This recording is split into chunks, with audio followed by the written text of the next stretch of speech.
Hello guys, this is the Story Piler. I'm here again with stories for you. Hope you have a good time while listening. Maybe try to sleep or stand a long journey. Before we can go, I ask you to subscribe and like the video. Let's go. I thought my upstairs neighbor hated me. Then I found the note. I live on the second floor of a 3-story apartment building, aka the anxiety sandwich zone. Every sound from above or below feels like it's happening inside my skull.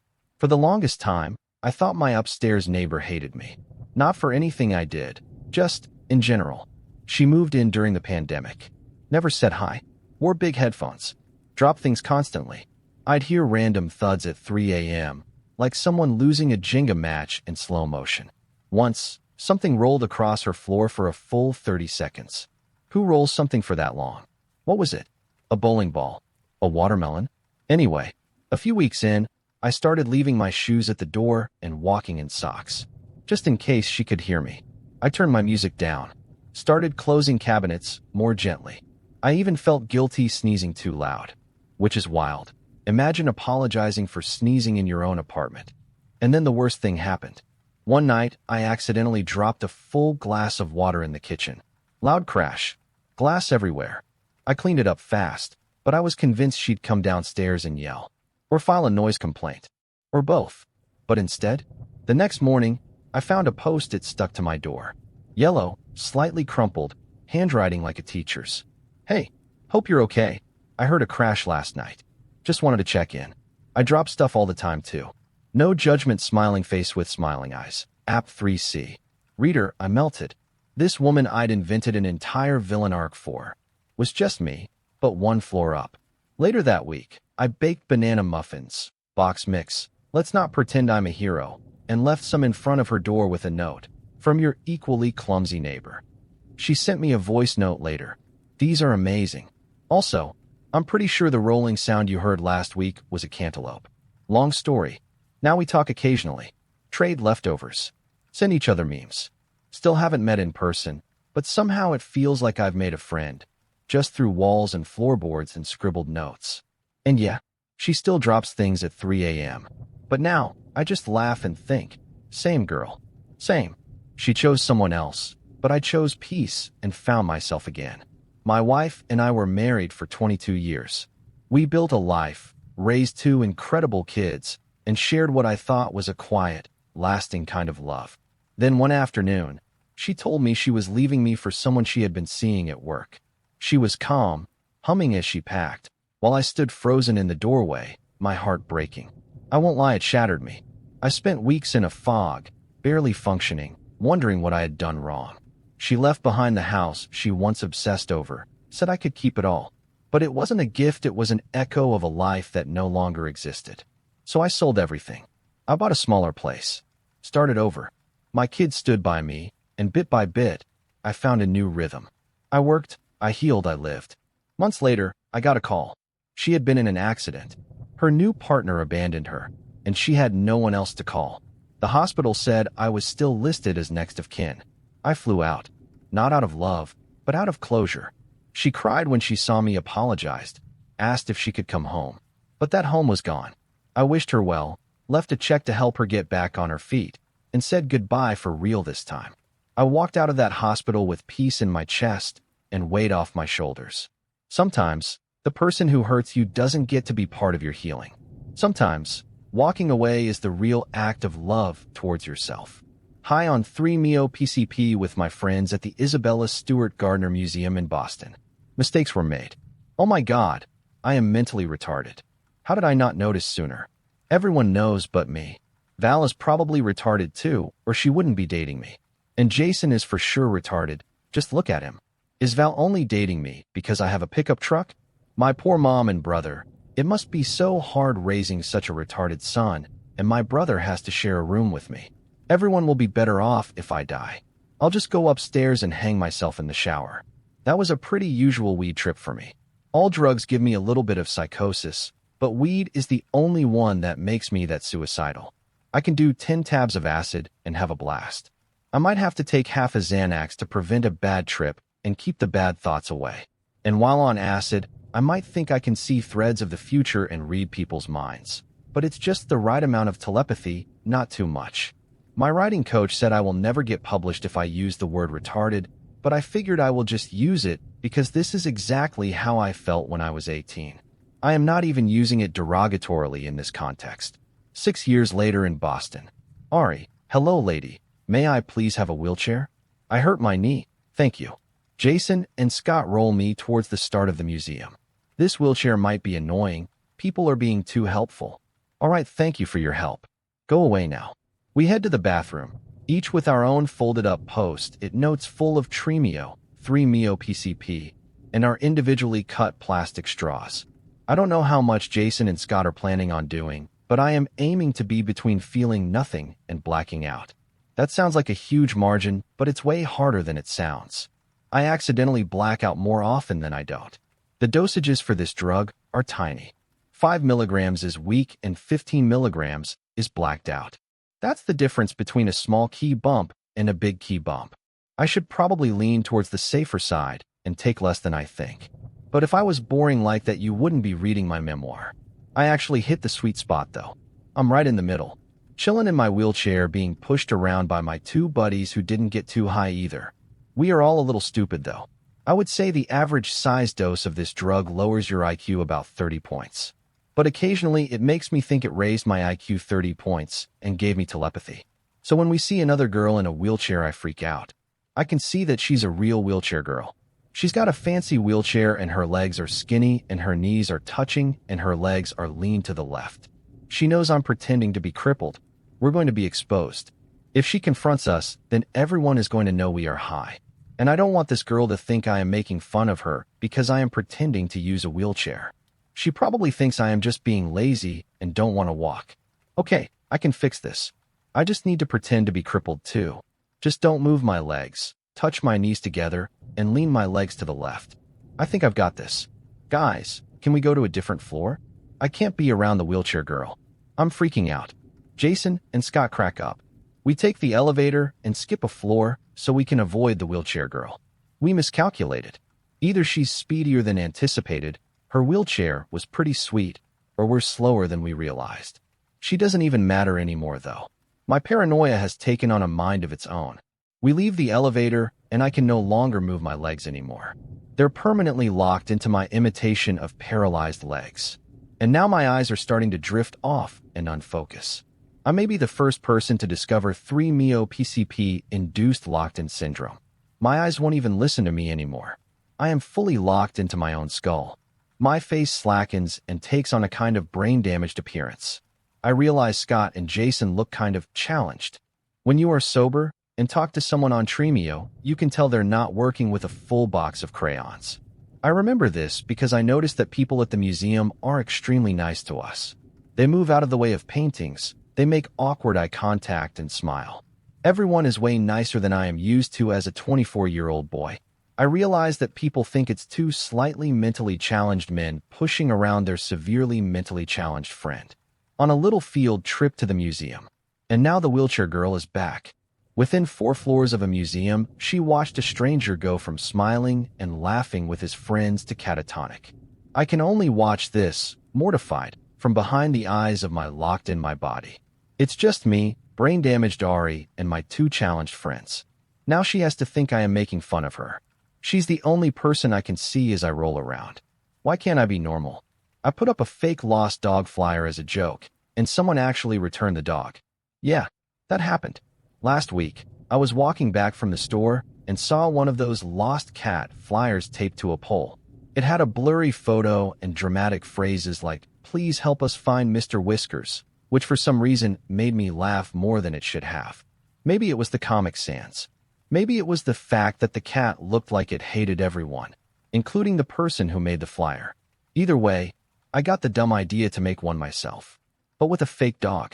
So I went home, opened up Word, and made the most ridiculous flyer I could think of. I said the dog's name was Chunky. I described him as half Pomeranian, half mystery. I used a random Google image of a scruffy little mutt with giant eyes and his tongue hanging out like he'd just seen something unseeable. I printed out 6 copies and taped them around my block. It was just supposed to be funny. I never expected anything to come of it. Until yesterday evening. I was making dinner when I heard a knock at the door. I opened it, and this guy, probably in his 30s, pretty normal looking, was standing there holding a leash. On the end of it was a dog. Not just any dog. Chunky. The exact same scruffy, bug-eyed, tongue-out menace from the flyer. The guy smiled and said, "I think this is your dog. I found him wandering near the park." I froze. My brain just stalled. I had no idea what to say. So I said the dumbest possible thing, which was, "Chunky." He nodded like that confirmed it. Yeah, he came right up to me. I recognized him from the flyer by the laundromat. Now, here's the part where a sane person would explain the situation. Tell the truth. Say, "Actually, this was a joke and that's not my dog." Instead, I said, "Oh my God, thank you so much," and took the leash. Now I have a dog, or something that resembles a dog. Chunky is not right. He growled at my toaster. He barked at the fridge for 20 straight minutes, and then peed on my welcome mat. He sleeps on his back with all four legs stiff like he's trying to summon something. I took him to the vet today, mostly to see if he had a chip. No chip. The vet looked at him for a solid 10 seconds, and then said, "Well, that's a dog, all right." No follow-up. Just that. So now I'm stuck in this weird reality where I made up a dog, and the universe handed him to me like, "Okay, let's see what you do with this." Chunky is currently asleep under my bed. I can hear him snoring from here. I don't know where he came from. I don't know who he used to belong to. But I guess he's mine now. This whole situation feels like I made a meme, and the meme came to life and now lives in my apartment. This is why I shouldn't be left alone with a printer. I've been stealing my neighbor's Wi-Fi for 6 months, and then they renamed it after me. It started when my internet died during a Zoom meeting. I was presenting quarterly reports, and suddenly, frozen screen. Panic mode. I clicked on the Wi-Fi icon on my laptop and saw all these networks. Pretty fly for a Wi-Fi. No lock symbol next to it. I clicked it, and it connected right away. I figured anyone who names their Wi-Fi that has to be pretty chill. The meeting went fine. I meant to call my provider that afternoon, but then I forgot. And their internet was actually faster than mine ever was. YouTube videos started instantly, no buffering wheel. My old connection always had that annoying delay. Weeks went by, then months. Every morning my laptop just connected automatically. I'd see that network name and smile. Whoever this neighbor was, they had good taste in puns. Last week I was checking my phone at the coffee shop when I noticed the Wi-Fi list. Pretty fly for a Wi-Fi was gone. Instead, "Oh hi Coffee Cat 99. I nearly dropped my latte. Coffee Cat 99. That's what I use on some games, chats and so on. My stomach did this weird thing. How could they possibly know that was me?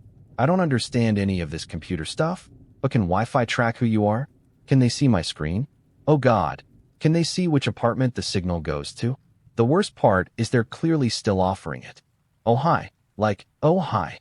Specifically to Coffee Cat 99, which means they know it's me and they're fine with it, but also means they've been able to see. What exactly? I don't even know which neighbor it is.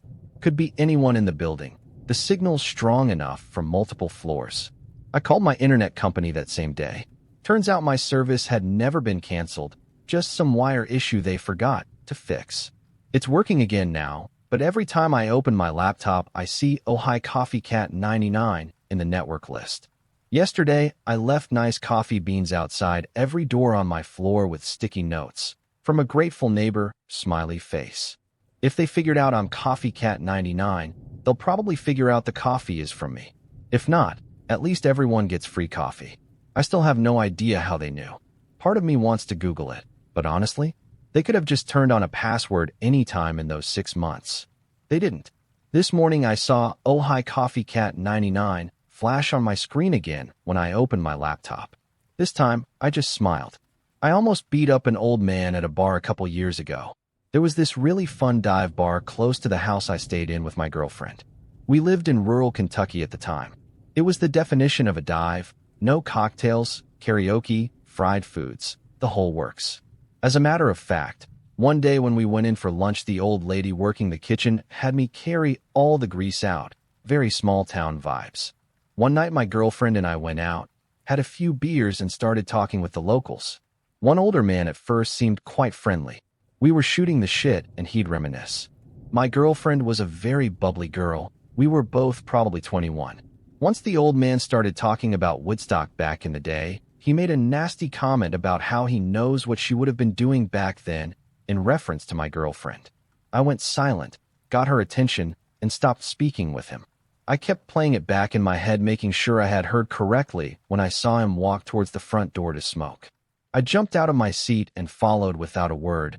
I know my girlfriend was praying for no conflict.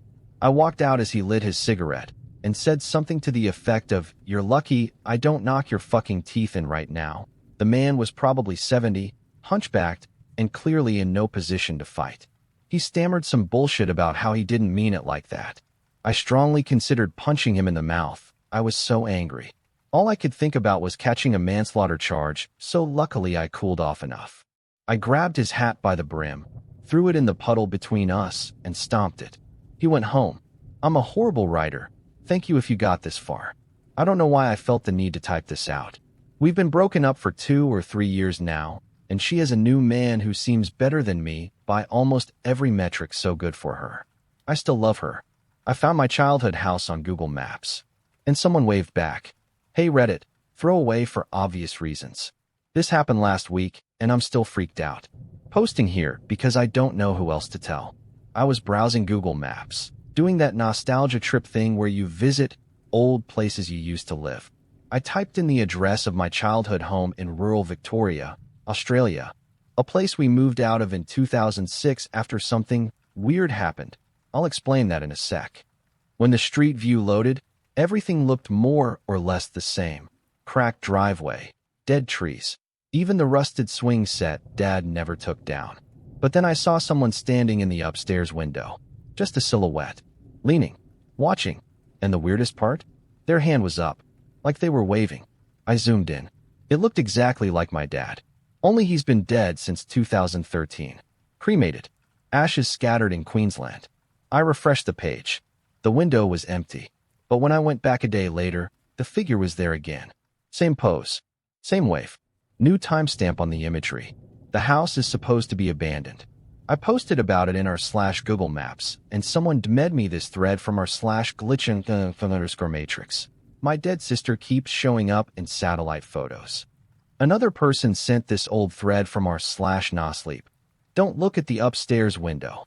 Even though it's fiction, the layout of the house they describe is exactly like mine. I don't know what to make of any of it. My mom swears nobody lives there. But this morning, I got an email.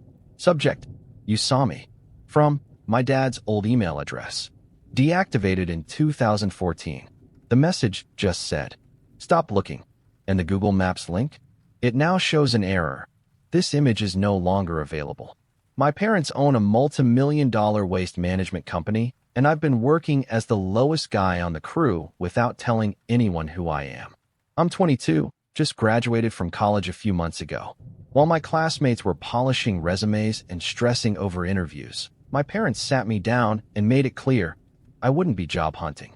I'd be working for them.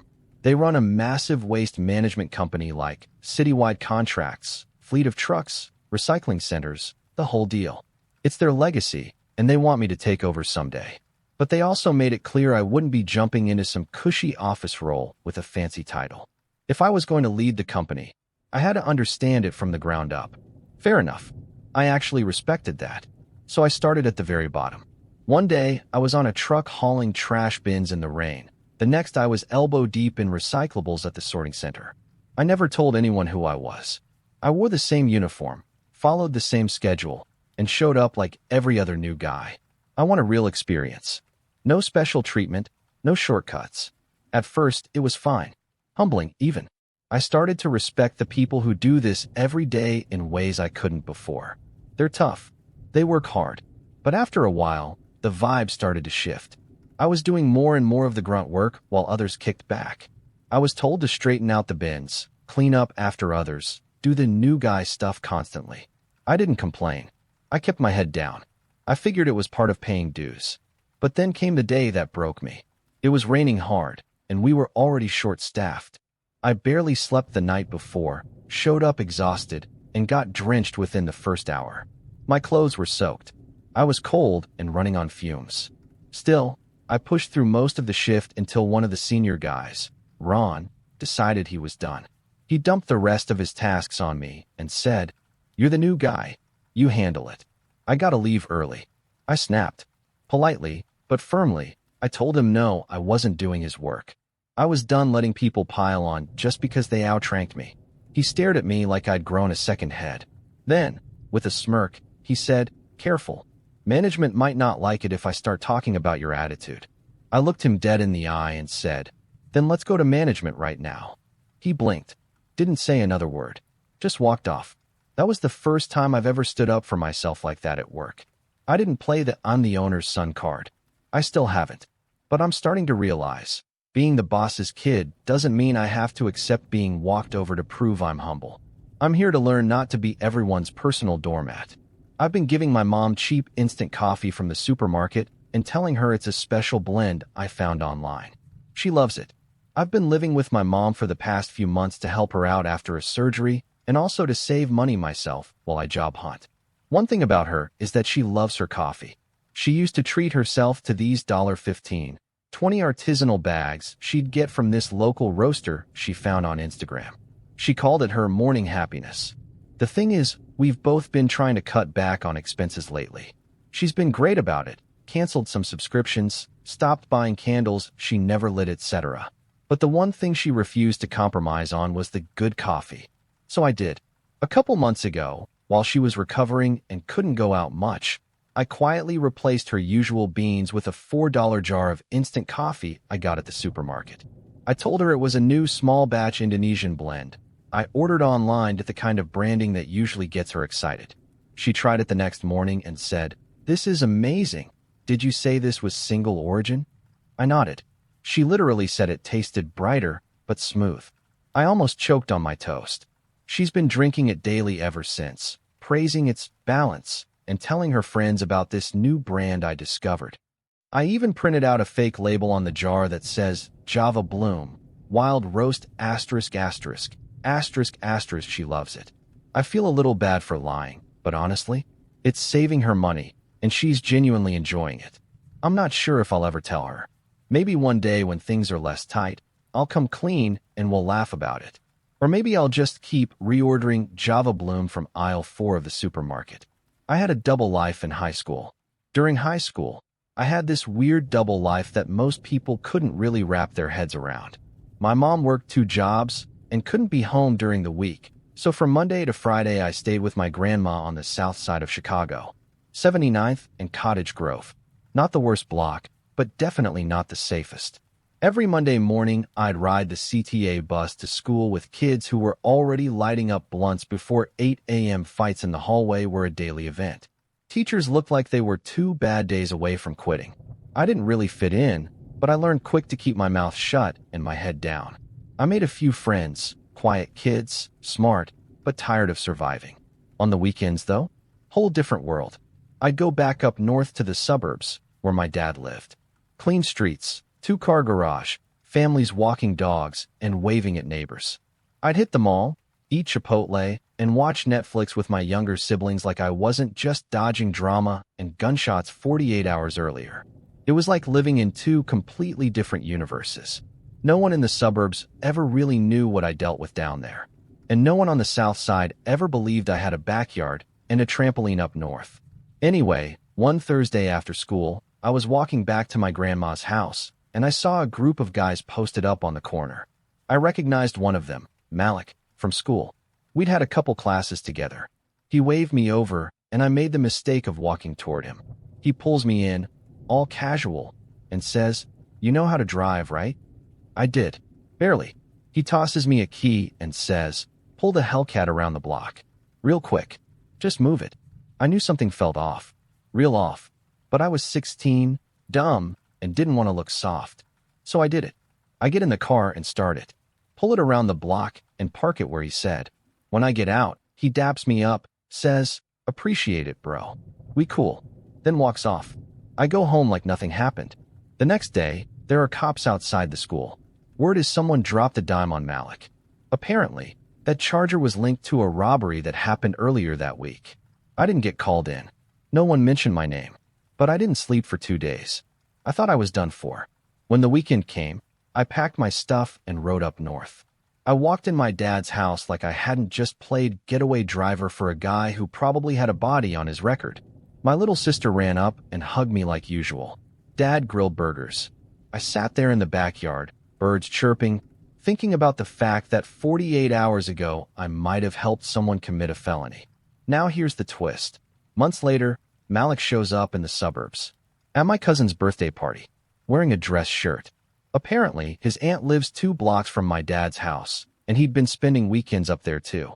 Same split life. Same code switching. He looked at me across the yard and just started laughing. Said, "Damn bro, I thought I was the only one living that double life." We never talked about the car again. Let go of a friend because she thought cheating on her BF was funny. So me, 19M, was friends with a 19F and 21F. We all go to the same college, so that's how we met, and we were pretty good friends actually. It was fun. Few days ago we all went into Boston to eat together cause we were all bored, and funny enough we all kinda lived close to each other, so it wasn't a problem. So we were just eating, and it was normal until the 21F friend said that her and her BF broke up. Obviously we started asking what happened, and she said that she cheated on him. She then explained how he was controlling or WTV, but I did fuck with it. I met the BF too, and he was chill, but that doesn't matter.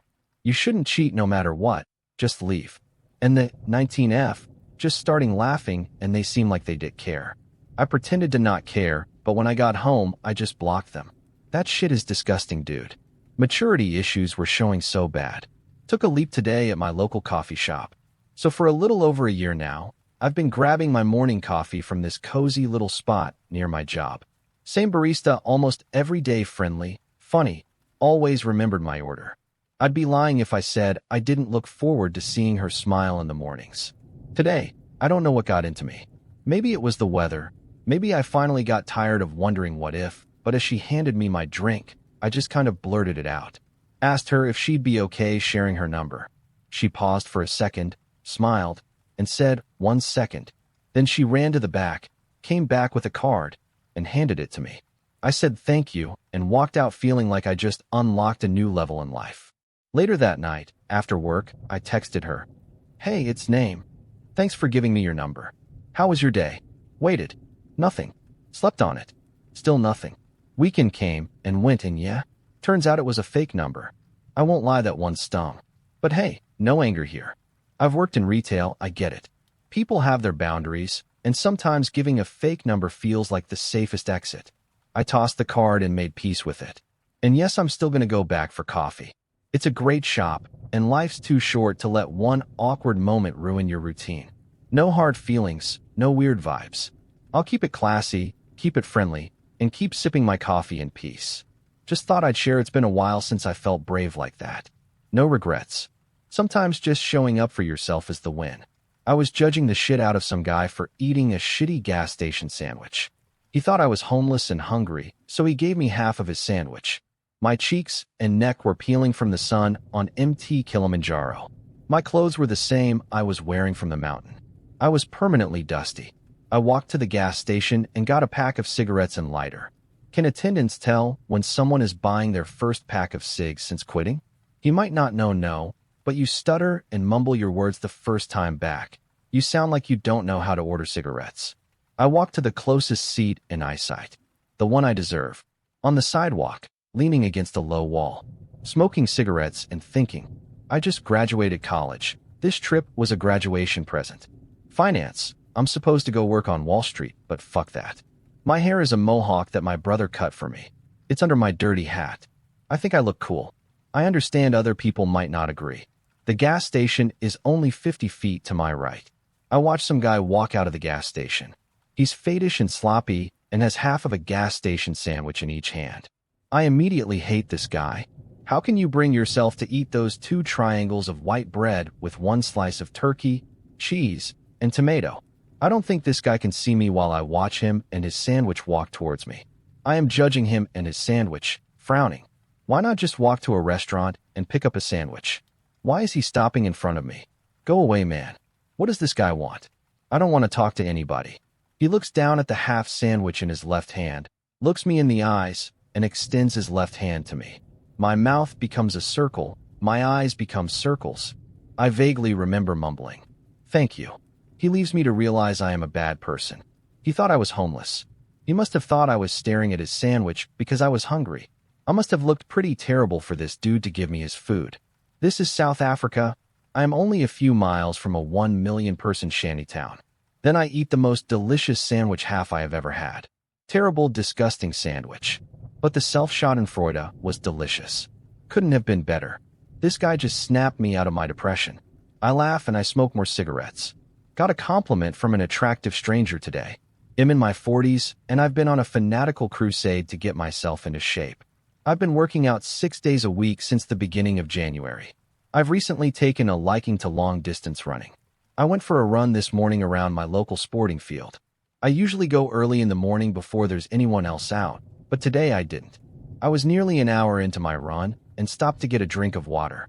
There was an attractive lady, maybe mid-30s, standing near the fountain waiting for her dog. She said that she had noticed me running the whole time she had been there and asked how many laps I had run. I replied I'm a bit over 10 kilometers in and trying for a half marathon. She replied, "Yeah, that's a tough one. I've done a few of those. Good luck." She then said goodbye and told me I looked great. I was blown away as I never get compliments, even from my wife or colleagues. The interaction really made my day. Got tackled by undercover cops in Ed Hardy shorts. Somehow, it turned my life around. I was just a few months shy of 21, living alone in a small rental house somewhere in the Midwest. It was a hot, lazy summer weekday, and I was out back mowing the lawn shirtless, sweating, wearing these ridiculous Ed Hardy shorts I thought were cool at the time. Headphones in, music blasting, mind on autopilot. Out of nowhere, something flickers in my peripheral vision. I look up and see a guy walking toward me. Gun drawn, bulletproof vest, civilian clothes. For a split second I honestly thought, okay, someone's filming a prank. Maybe I'm on some dumb YouTube channel. Yeah, nope. I pulled out my headphones just in time to hear him shouting at me to step away from the mower and get on the ground. I dropped immediately, cheek to grass, heart pounding. He cuffed me while muttering something into his radio, and 2 more guys dressed just like him came around the side of my house, same vest, same unmarked look, and slipped in through the back door. He asked if anyone else was inside. I said, "No, just me." A couple minutes later, I'm led inside to find my house crawling with over a dozen undercover officers. No wrecking the place movie chaos, but they were methodically combing through every drawer, every corner, every crawl space. Down in the basement, they hit the jackpot. 30 mature hydroponic cannabis plants, plus a dozen or so clones and mothers. Upstairs in the freezer, 2 pounds of weed, bagged and sealed. One of the officers asked, "Where are the other houses?" "There are no other houses," I told him, completely honest. This was it. Just me, my grow, and a freezer full of bad decisions. Turns out they thought I was running something bigger, some mid-level supplier type. Once they realized I wasn't that guy, they handed the case over to the state. As they walked me out the front door, I saw my lawn swarming with unmarked vehicles, at least 8 of them. It looked like someone was filming a low-budget heist movie. They booked me on 2 felonies, manufacturing and possession with intent to distribute. I was processed, photographed, and tossed into jail in those dumbass Ed Hardy shorts. Got bailed out the next day. Now here's where everything shifted. I was given the chance to enter a drug court program for first-time offenders. I took it. 1 year of intense supervision, random drug tests, court dates, community service, the works. But I completed it. All charges dismissed. The day I got arrested was the day I stopped selling weed. Cold turkey. Right after I completed the program, I got into the trades honest, hard work, and I've been at it for over 10 years now. Still on that same path. That program saved me. No question about it. Without it, that one dumb decision at 20 years old could have followed me forever. But I got a second chance, and I ran with it. Daydreaming got me fired. Back in the 90s, before cell phones were in everyone's hands, daydreaming was a more common pastime. In line at the grocery store, in class, at work, our minds would wander and create its own reality. It was nice. Staring into space was not shameful or stalkery like we think it is today. And I was a champion daydreamer. That's my only explanation for how this happened.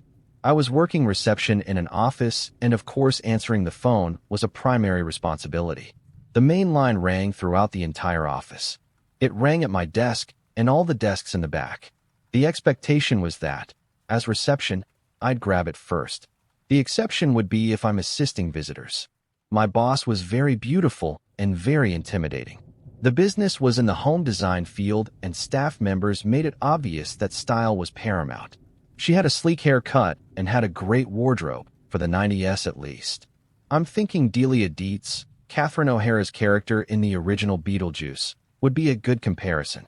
Red lipstick, unreachable expectations, and shoulder pads. Everything went fine for a couple of weeks until one day when the calls just stopped coming in. All it seemed like was a slow day, perfect for a daydreamer like me. Hours to create scenarios and fantasies to tantalize my newly adult brain. I can't tell you how long I sat there, staring into space without even questioning why things were so slow that day. No cell phone, no pen and paper, just staring into the abyss. At some point Delia came from the back office and randomly reminded me to make sure I pick up the phone when it rings. I said, yes, absolutely. Later, she reminded me again. She told me to pick up the phone right away if it rang. I didn't understand what Delia's problem was. Yes, phone ring, me answer. Finally, she came out and asked me if the phone had been ringing off the hook. I had no idea what she was talking about, looked her square in the face, and said no calls. It wasn't until a little later that day I realized I inadvertently bumped the ringer from on to OFF. Yes, it was that easy to do at that time. I think it was a little lever. The calls continued to ring in the back, so they knew I was missing the calls. That also meant the staff was interrupting their own work by doing my job for me. I wanted the floor to swallow me up. The next logical step is to explain to my boss what happened, right? Do you think I explained myself to Delia?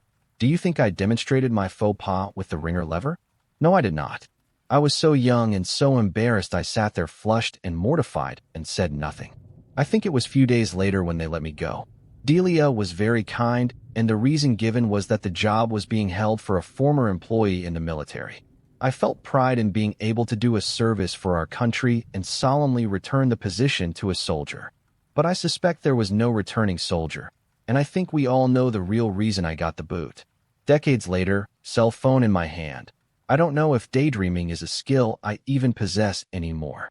So many of us fill every empty moment with content, and I'm no exception. I miss creating my own content. That in itself was my superpower. She kissed him goodbye, and I still wanted to stay. I, 28M, was with my girlfriend, 26F, for 3 years, living together almost the entire time. 2 months ago, she got a job offer that meant moving further from my work and family. I asked her to reconsider, but she took the offer, saying it was the right step for her career. I didn't fight it. I loved her and wanted to support her. That week, she told me she wasn't sure we were working out. Said she didn't feel seen or special. It crushed me. So I stepped up, booked a fancy night out, did sweet little things every day, reminded her why we fell in love. She said she'd give us another shot. But something felt off. One night, I checked her phone. I wasn't proud of it, but what I found changed everything. She'd been texting her boss and not in a work way. When I confronted her, she admitted he kissed her and that feelings were confusing. But she promised it was done. Blocked him, moved on. Or so I thought. Weeks passed. I tried to heal, but the truth kept scratching at me. I reached out to the boss. He told me they kissed more than once. And worse, the last time was the same day she promised me she'd cut ties. She hadn't. I asked her to leave our apartment. I needed space. She says she wants to fix things, but I don't know if we're fixable. I still love her, but I don't know if I was ever her first choice. Maybe I was just the safe one. I'm not here to trash her. I'm here because I'm hurting and trying to decide if love is enough when trust is shattered. Part of me still hopes it is. I pretended to be asleep to figure out what my father-in-law was up to. These last 3 years of marriage are an absolute nightmare. Thanks to one person, Lucas. Lucas is my father-in-law's BF. Young, nosy as hell, and with this talent for making me feel like trash every time he opens his mouth. For instance, my cooking isn't good enough, my house isn't clean enough, and my marriage, apparently, I should be worshipping Henry cause he's the best hubby to ever exist. Every family dinner Lucas shows off his passive-aggressive comments. But, around, a few weeks ago, things started getting weird. My father-in-law, Will, who's usually this chill, quiet guy, started acting sketchy. He'd show up late, have these super secretive phone calls, and there was this awkward tension every time Lucas was around. Something shady was definitely going on, and my gut was screaming at me to figure it out. So last night, I made my move. We were staying over at Will's for the weekend, and I was chilling in the living room sofa when I heard him get up in the middle of the night. His voice was low, kind of shaky. So I closed my eyes, kept my breathing steady, and just listened. He whispers, "I miss you, you don't know how much." It was way too emotional, too real. And then he drops the name. Martha. Bro, Martha. That's Will's ex-wife, Henry's mom. The woman who bailed on the family, like 10 years ago when Henry was still in high school. My brain was doing cartwheels trying to piece it all together. It felt one of those trashy TV dramas. After he hung up, there was this heavy silence, like he was lost in his own thoughts. Meanwhile, I was there, supposedly asleep. Next morning, I head downstairs, and there's Will, sitting at the table, messing with his iPad. Except his hands, shaking. Will mumbled something about running to Walmart real quick. Meanwhile, Lucas is in the kitchen, all smiley and chipper making coffee. Lucas. Henry, babe, I made your coffee just the way you like it. Little cinnamon, milk barely warm. Didn't even look my way. Henry? Totally unfazed. Just like, oh, thanks, Lucas. All casual like this is totally normal. And I'm standing there. Ugh. Anyway, fast forward to when we were packing up to leave. I made up some excuse about forgetting my charger in Will's car before he goes to Walmart, and snuck my GoPro in there to record. Here I am, just finished listening to what it picked up. And oh my gosh, Martha is a master manipulator. Will's head over heels for her, even after she left. He poured his heart out, saying how his thing with Lucas started as a way to escape, but deep down he's always loved Martha. She got mad at first, then calmed down, all creepy, and told Will he needed to purify himself to prove his love. What does that even mean? I have this gut feeling it's got something to do with Lucas. And honestly, I hate that guy. If this is just a pay Lucas to leave, it is a good deal. I'll sell my car, remortgage my condo, whatever. I'll make it happen. But if it's something darker, I won't forgive myself if I do not stop it. Sanctuary's echo. The sky was not blue anymore. It was a rotting amber, like dried blood smeared across glass, glowing faintly through the ever-present haze. Beneath it, the earth wheezed. Wind carried dust thick with radiation and ash, howling like a dying animal through the skeletons of cities. Buildings stood like tombstones for a civilization long devoured. Streets were fractured, the asphalt split and lifted like shattered bones. Somewhere out there, the monsters still moved, the twisted remnants of Earth's former life. And under that sickly sky, aliens trudged forward. They were not invaders, not anymore. The war was long over, and they had lost. Distance to the signal, asked Captain Vel, his once regal armor reduced to scorched plating and repurposed scavenged gear. His skin, metallic bronze and luminous with inner circuitry, pulsed dimly under the grime of Earth's sickness.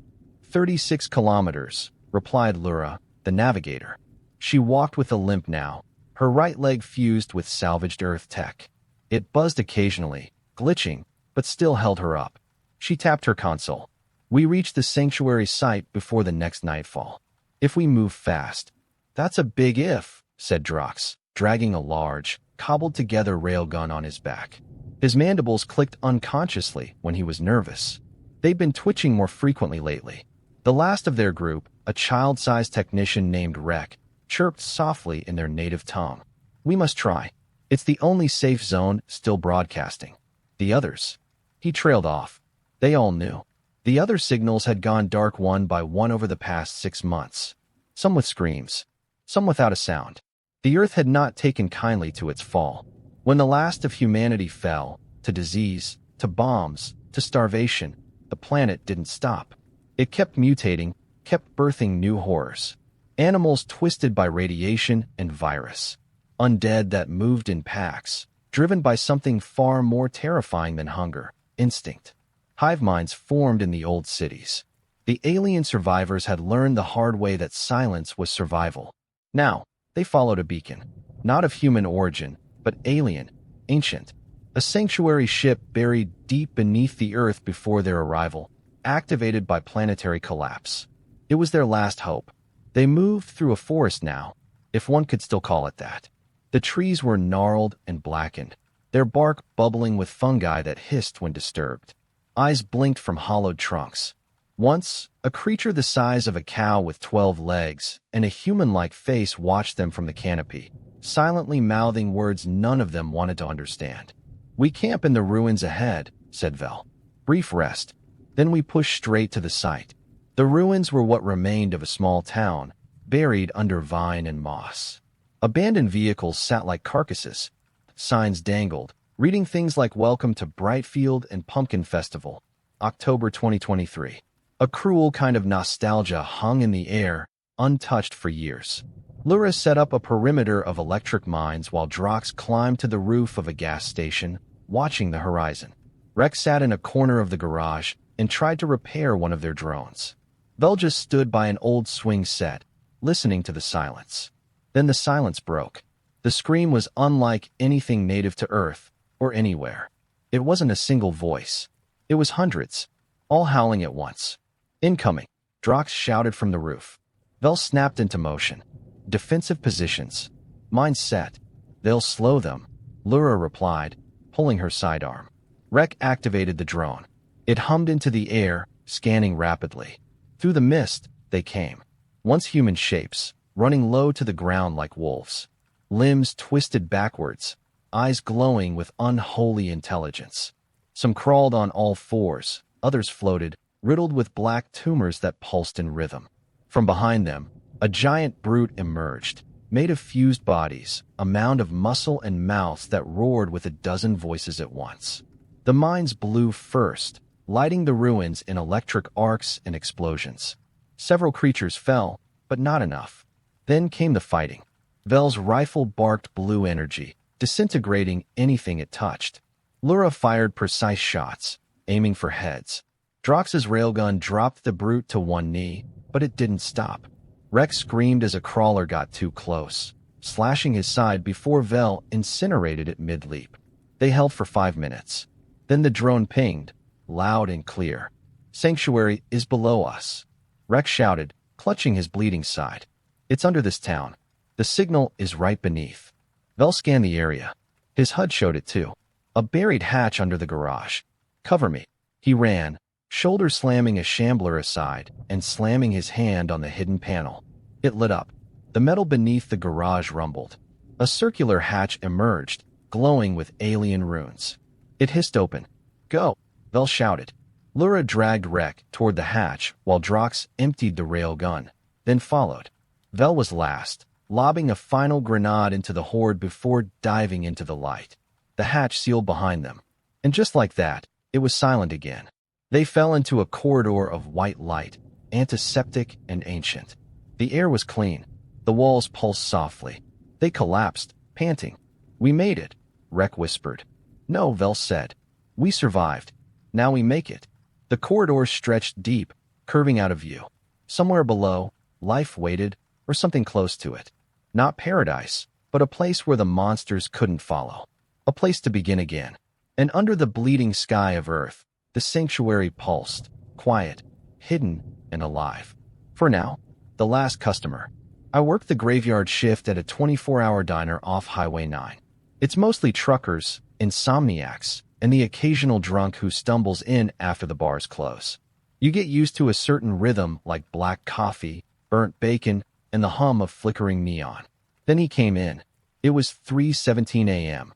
I remember because I had just refilled the sugar dispensers and was counting tips. The bell above the door didn't ring. He was just suddenly there, sitting in booth 6.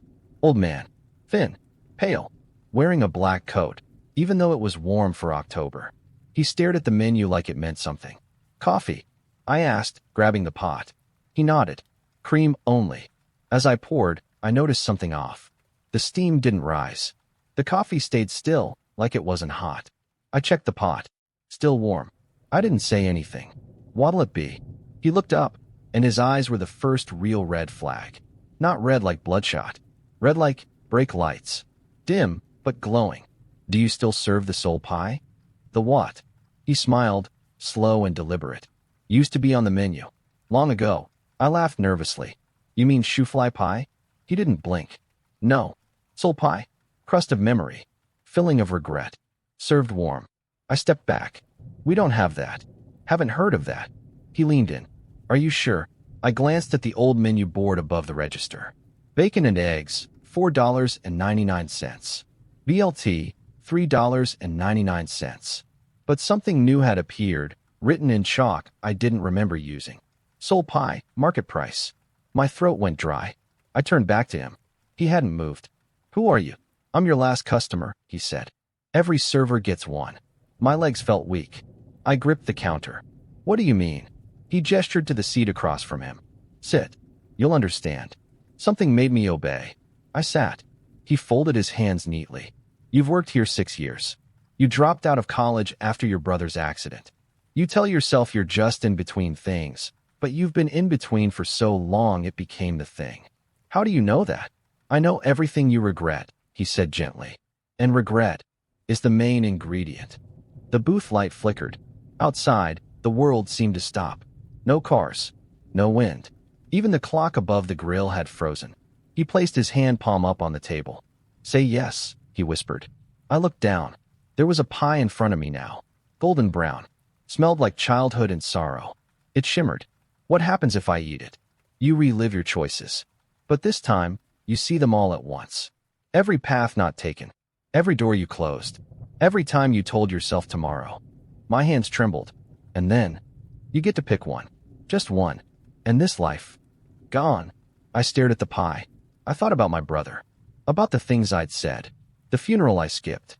The way my parents had stopped calling. About the years I spent serving people who never looked me in the eye.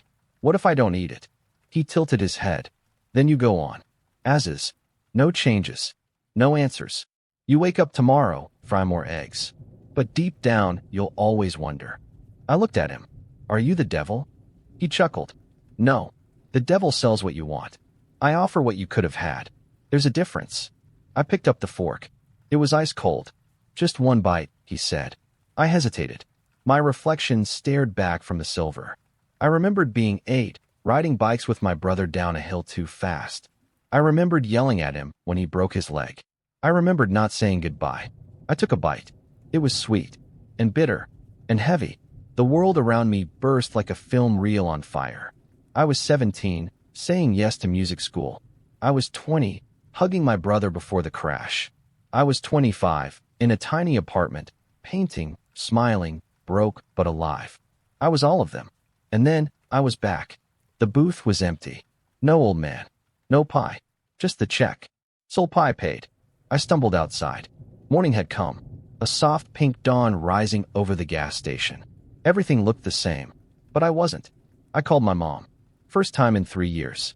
She cried. My boss's son got hired. He almost set the office on fire with a microwave burrito. So I work in a mid-sized marketing agency where everything mostly functions, except when it doesn't. We're a bunch of caffeine-addicted weirdos who run on deadlines, sarcasm, and the occasional stolen stapler. Then, one day, our boss announces his incredibly talented, business-savvy son, Tanner, will be interning with us for the summer. Interning. As in, getting paid more than me and not doing anything. Classic. Tanner arrives wearing sunglasses indoors, holding a smoothie, and calling the office the grind zone. He fist-bumped everyone, including Sheila, who is 64 and has a chronic fear of germs.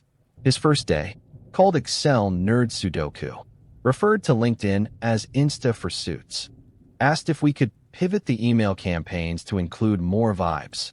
Okay, but it got better, worse. Week 2, Tanner was put in charge of ordering lunch for a client meeting. He accidentally ordered $800 worth of Taco Bell. When asked how, he replied, I didn't know it wasn't per person. The client left with indigestion and a promotional t-shirt. Week 3, he microwaved a frozen burrito still wrapped in foil. It sparked, smoked, and nearly ignited the entire break room. When we screamed at him to stop the microwave, he yelled, It's just evolving. The smell of burnt aluminum and broken dreams lingered for 3 days. When we told our boss about the literal fire hazard, he just chuckled and said, "That's my boy. He's got a spark, huh?" I have never known rage until that moment. Week 4, Tanner tried to streamline the content pipeline by replacing our Trello board with a TikTok account called @MarketingBeast420. He filmed himself doing interpretive dance to client briefs. One client somehow saw it. We lost the account. By week 5, Tanner had renamed all our Slack channels to things like #GrindGods and #CEnergy, put an air fryer under his desk, tried to give Sheila a personal brand makeover. Eventually, he just stopped coming in. No notice, no goodbye, just vanished like a poorly written subplot. A week later, we found out he was promoted to remote strategy consultant from Bali, where he now works via mindful manifesting and social resonance. Meanwhile, I'm still here, in a cubicle, next to the microwave he almost murdered. Anyway, I'm applying to jobs. Ideally ones where the biggest fire hazard is the printer. Downloaded a dating app after being in a relationship for 8 years. I was talking to this girl for about a week, and we really clicked. We would text regularly. We sent videos to each other, voice messages, the whole 9 yards. Everything was great until I asked her out this past Friday. She said she lived with her parents. Well, no judgment there. I don't know their circumstances, and everyone's dynamic is different. She said parents, are leaving next Wednesday, and she will be free then. I just simply said, "Well, I am free all weekend if you want to do something." Saturday morning comes. I hint at getting breakfast/brunch, and she said she was still in bed. I said, "It's about an hour drive anyway, so if you get up now I will be there when you're ready." She declined. I didn't push any further. An hour passes, and she texts me saying her friends want her to go to a sporting event that afternoon, and she was getting ready for it. I said, "Have fun and tell me all about it." Now I was upset, but said nothing as we weren't exclusive and haven't even met at this point. She messages me this morning, June 1st, saying she stayed at a friend's house after drinking too much. I simply replied with, "Sorry, miss, I don't think you and I are a good match." I didn't believe the story, but she didn't have a reason to lie tbh. I just was more upset at the fact that she could have taken time out to see me, but chose not to, and it wouldn't have been out of her way. I deleted the app. Time to work on me. The time my dad saved my life. So this happened before I was 6, but I was still old enough to walk. For some background, my father and I lived alone since both his wife and my baby sister had died of cancer before I was old enough to remember them. I call this woman his wife, because they actually adopted me, but since I don't remember her, I never called her my mother. One day, I had somehow gotten my hands on a lifesaver candy. For those of you who are unfamiliar, they are hard, flavored candies that are shaped like small donuts, a ring with a hole in the middle. They're pretty good, but I have a complicated relationship with them today because in this story, I started to choke. My dad called 911 and started the Heimlich, but that candy would not eject itself from my throat. I remember panicking because I couldn't breathe, and let me tell you, it is one of the most terrifying things you can experience. My dad told me years later that I was turning blue. The Heimlich wasn't working, so he switched to back blows. And, mercifully for the both of us, that's what made me cough it up. I don't believe in God, or miracles, or anything like that. But I thank my lucky stars, not even for my own life that was saved, but for my father. Because I cannot imagine what it would have been like for him to lose me, after already losing his wife and other child. If the universe has ever shown mercy, it was that day. My wife was left alone for 3 weeks, and I wish she'd just cheated instead. Am I underreacting? My wife was left alone for 3 weeks, and I wish she'd just cheated instead. 3 weeks ago, I left for a work trip to Germany. My wife didn't want to come. "I'll hang back, water the plants, binge some Netflix," she said. She's 39. I thought, okay, she's a grown adult. She'll be fine. She was not fine. Day 2. She tries to make sourdough from scratch using a YouTube video, and what she thought was yeast, but turned out to be Epsom salt. The result? A rock-hard bread grenade that cracked our marble counter. She named it Crumbzilla and displayed it like a trophy. Then, she decided to go all raw vegan for some reason and ordered 19 pounds of produce from a sketchy organic site. Half of it arrived moldy. The other half, she juiced. Exclusively. For a week. Just juice. No solids. She got so dizzy she mistook the laundry hamper for the fridge and put all our frozen meals in it. They've since liquefied. To survive, she pivoted to eating Pop-Tarts and spoonfuls of peanut butter. Her justification: balance. Meanwhile, she stopped wearing actual clothes. Just bathrobes. The same one, every day. By week 2 it was 70% robe, 30% soup stains. The dog refused to cuddle her. Last night, I land, exhausted, and I'm greeted by a living room that smells like fermented ginger and regret. She runs to hug me, robe flapping open, holding a jar of pickles in one hand and a half-knitted scarf in the other. Apparently, she took up knitting to relax her stomach. This morning, I wake up to her whispering, "I think I'm a kombucha now," and burping in her sleep. The dog has moved his bed into the bathroom and won't make eye contact with either of us. I grabbed my keys and said I was going out for coffee. The dog followed. He needed air. I needed therapy.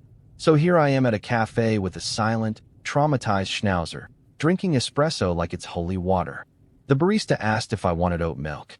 I said no, because my trauma already comes in liquid form. Hope your morning's less fermented. Edit, to those raising eyebrows in the comments. Hey, fair enough. Humor's subjective. It's a story. No kombucha was harmed. No souls were actually fermented. And yes, the dog is emotionally recovering with the help of peanut butter and a weighted blanket. The relationship is fine. The only thing that truly suffered was the fish's dignity. This isn't a manifesto. It's satire. If you made it all the way to the part about vegan hot dog shakes and still thought this was a cry for help instead of a comedy horror spiral, then I truly admire your commitment to missing the point. To everyone else who laughed, side-eyed their own bathrobe, and gave their pets a reassuring pat, thank you. You're the reason the fish hasn't completely given up. Yet, I knew my son had a secret YouTube channel, so I subscribed without telling him. What I saw changed everything. I'm 42, not exactly a tech-savvy dad, but I keep up. I know what Twitch is, I can operate Discord without setting something on fire, and I know YouTube isn't just cat videos anymore. My son's 17. Quiet kid, keeps to himself.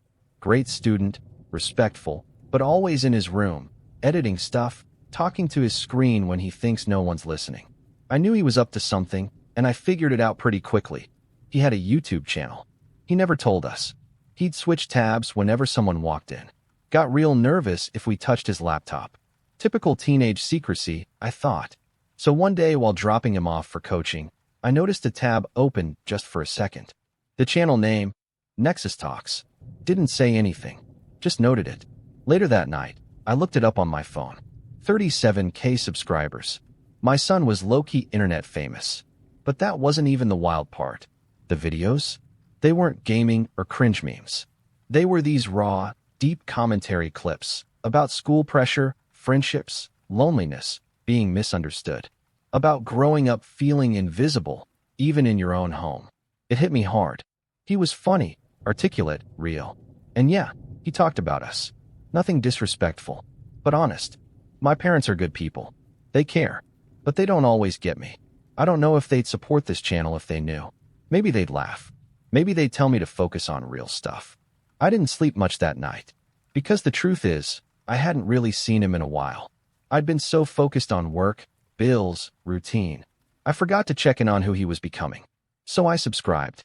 Liked every video. Left one anonymous comment under a vid titled, "Why I'm Afraid to Be Myself at Home."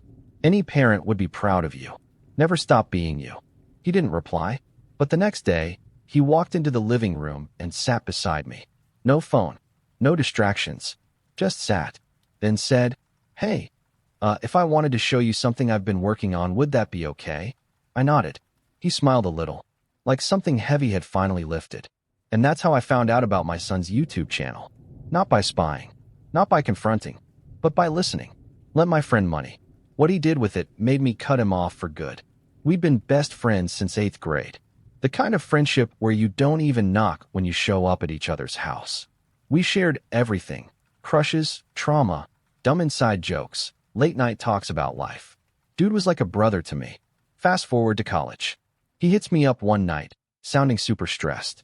Said he was short on rent, was about to get kicked out, and needed 6,000 Indian rupees fast. I had just enough in my savings, wasn't loaded, but I figured, that's my boy, he'd do the same for me. I send it. No hesitation. 2 days later, I see him post a story on Instagram. Him at a club, flashing bottles, tagging some girl with heart emojis. Next slide, him flexing a new pair of shoes. At first, I told myself maybe someone else paid for that. Maybe it's old pics. Maybe I'm overthinking. Then I ask him directly, like, hey bro, everything good with the rent? He leaves me on read. For 2 days. Then he finally replies with, bro, don't stress. I'll send it back soon. Chill. Spoiler, he never did. Ghosted me completely after that. I didn't even care about the money at that point. I just felt used. Like the friendship we had wasn't real. It was just convenience for him. We haven't spoken in a year. It taught me something important. Loyalty isn't about how long you've known someone. It's about what they do when you need them, or when they need you. I'm married, but I can't stop thinking about my hero. So I was in a car crash a couple of weeks ago. It could have ended really bad because of the high speed, but it didn't. After the crash, a man stopped his car and ran up to me. He asked me if I knew what had happened. He asked me if I was hurting and told me I was going to be fine and that he would stay with me until the ambulance came. Since my neck was hurting, he held my head and I leaned against him, so I wouldn't move it until the ambulance came. There were other people there too that would help me and check on me, but this man was my safety. He was so nice and caring, and he comforted me. While waiting for the ambulance, greater than 40 minutes, we talked, and he told me he had been in the security forces, that he was on his way to do mountain climbing. I live by the mountain, and more. He made me calm down. When the ambulance arrived and took care of me, I saw his face for the first time because I didn't register what happened before I was leaning on him. He was my age, 25 to 30, muscular body, like someone who would climb mountains for a hobby, and a really good-looking face. So the thing is, I'm married to a man that I love. We have children together and a really happy life. Not ever would I waste it to be with a man that I don't know. So I won't. But I can't stop thinking about him. I feel really guilty to think of another man, even though I know I would never do anything immoral. I know it will go away and the feelings will fade. But now he's my romanticized hero. I just needed to vent. Edit. No, I'm not thinking about sex. I don't want to have sex with this guy, and I don't want to masturbate. It's an emotional thing, like falling in love. Thank you for all your kind response. It makes sense, it's a part of the trauma. I romanticized it because of the situation we were in. My friend got arrested, and I pretended I didn't know him. I went to California in the USA back in 2014. I was supposed to go with my mate D from uni. When we met up at the airport, he wanted to finish a bottle of vodka he brought before we went in. I took a shot for the fun, and he finished the rest. The security line took ages, and he was getting a bit agitated with us having to wait. A security guard had to tell him to chill out even. We made it through to the gate, and he was being obnoxious. I kept telling D to calm down and stop acting dumb. When they started boarding the flight, our boarding group got called, and he couldn't find his boarding pass. The people were nice and just told him to stand to the side and look for it. He didn't want to move from the counter, though, and stated causing a fuss. He called one of the workers a cunt and was getting aggressive. Another person came and told him he was too drunk to fly. D started yelling angrily that he was going to the United States. I was cringing from his actions and stepped back and acted like I wasn't with him. The staff were telling him he could be on the next flight tomorrow, but he was screaming, and I saw police rolling up in a golf cart. They started talking to him, and one of them asked if I knew him. I told him I didn't. They moved him to the side, and the line started moving again, so I had to get on the plane. I looked back just in time to see him fighting with the police, and they had him on the ground. I didn't hear from him for 2 days, but he got arrested for being a menace and injuring an officer during his arrest. He ended up not coming on the trip. He got a refund from the airline, but a last-minute ticket on a different airline was almost triple the price. I got the whole hotel room to myself and had a great time in Cali by myself. I haven't talked to him for years, but last time I did he still thought he was in the right and was arrested for no reason. My dad went to prison for killing the man who shot his dog. I knew my dad went to prison, but never knew exactly what for since the family was hush-hush about it. He passed away last year, and recently my mom shared the story of what happened. Back in 1985, my dad lived with my grandpa on his ranch. He had a border collie named Richie. Richie would roam free on the ranch and crossed under the fence into the neighbor's property one day. The neighbor shot the dog and Richie ran home bleeding. After taking her to the vet, she survived. My dad confronted the neighbor that confirmed he shot her and taunted my dad. In response, my dad went home and came back with a shotgun and killed the neighbor when he opened his door. He drove to the police station and turned himself in after. He received 14 years but got out after 5. He never spoke a word about it to me. This all happened before I was born. I don't know where else to share, so here we are. Phew. Nice stories we had here today. Hope you had a nice time and managed to sleep or entertain yourself. Thanks for watching. Don't forget to sub and like. Bye-bye.